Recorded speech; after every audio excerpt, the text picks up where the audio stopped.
if I can bring in my opinion, what we hear on sustainability a bit on planet Earth in general, because we hear pledges, everybody has to be net zero, 2030, 2050, somebody doesn't remember anymore by when, we have to do it. Then you go at COP26, you hear something, and then at G20 you hear something, but what does it mean? I mean, what is really, we have to be net zero, we have to be fast, we have to pledge. So allow me to say one thing. Let's take the cost of not doing it. I am a cynical, yeah, it would be better to be in a better world, but I don't care because I want to make my profit, and I don't care to be sustainable, right?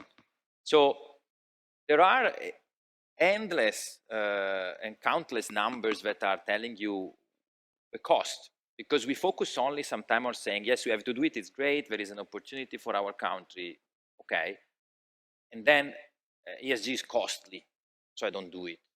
So let's take what are the sure costs for not doing it. And in my opinion, there are some.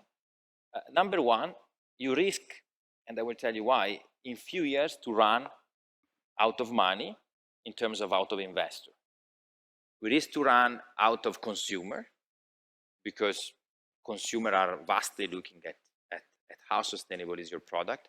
50%, I think, on electric vehicles, 50% of consumers, if I'm not mistaken, are willing to pay a premium, a significant premium to buy an electric vehicle. Even developing countries are developing solutions on this front. China is the biggest, by far, producer of EVs. Then you risk to run out of employee. We had a great pitch about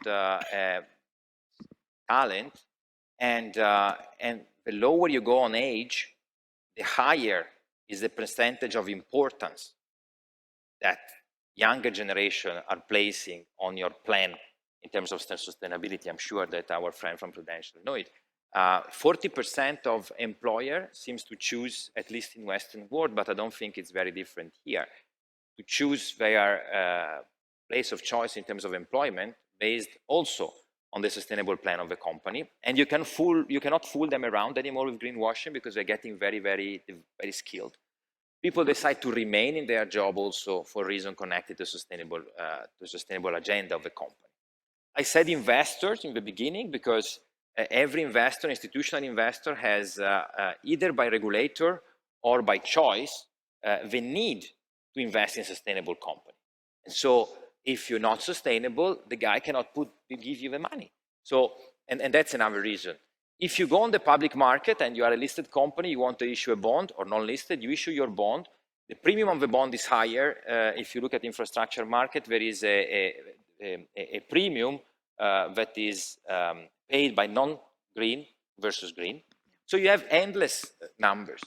And the most intriguing one, in my opinion, is, of course, you can take it for what it is, but there are studies showing that, study run by on Standard & Poor's company from 2005 to 2015, showing that you could predict 90% of bankruptcies by looking at ESG rating in the previous 5 years. So does it mean that if you're not sustainable, you default? No, but it means that you multiply your risks, litigation risk, government won't give you subsidies. So in a nutshell, you run out of government subsidies, you run out of investor, you run out of consumer, and you could run out of talent, when talent is by far the most difficult asset to get from any competitive company, especially in a place like Singapore, where you have many nice places to choose from.